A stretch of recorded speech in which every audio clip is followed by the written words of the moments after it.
안녕하세요. 저희는 안동대학교 C 프로그래밍 8조 김기종, 박수윤, 이우엽, 이지연, 최수환입니다. 저희 조는 퀵정렬을 음식의 칼로리를 이용하여 해보았습니다. 화면 속 음식들을 퀵 정렬을 사용하여 오름차순으로 나타내 보겠습니다. 가장 먼저 기준이 될 피복값을 설정하여야 합니다. 저희는 군고구마를 피복값으로 설정하였습니다. 지금부터 피복값을 기준으로 피복값을 제외한 값들의 크기를 비교할 것입니다. 그 후 피복값보다 작은 수는 피복값보다 왼쪽에, 큰 수는 피복값보다 오른쪽으로 옮겨주는 작업을 할 것입니다. 피벗값을 제외하고 가장 왼쪽의 값을 스타트 값으로, 가장 오른쪽의 값을 엔드 값으로 설정하였습니다. 스타트 값은 피벗값보다 작은 값일 경우에는 오른쪽으로 한 칸 이동하고 피벗값보다 큰 값이면 정지를 합니다.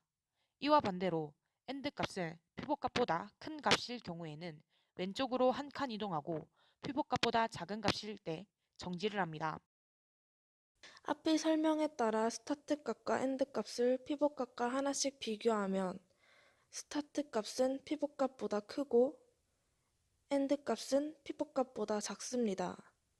그러므로 스타트 값과 엔드 값 모두 이동하지 않고 서로의 위치만 바꾸어 줍니다. 그 후에 스타트 값은 오른쪽으로 한 칸, 엔드 값은 왼쪽으로 한 칸 이동시켜 준 후 앞의 과정처럼 스타트 값과 엔드 값의 크기를 피벗 값을 기준으로 비교합니다. 스타트 값은 피벗 값보다 작고 엔드 값 역시 피벗 값보다 작습니다. 그러므로 스타트 값은 오른쪽으로 한 칸 이동하고 엔드 값은 정지하게 됩니다.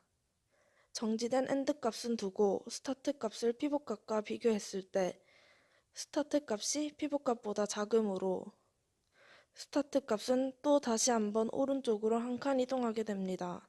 이렇게 되면 스타트와 엔드가 자리가 뒤집히게 되므로 조건이 맞지 않아 반복문에서 벗어나게 되는데 이때 엔드 값 자리에 피벗 값이 들어가고 엔드 값 자리에 있던 값이 새로운 피벗 값으로 설정됩니다.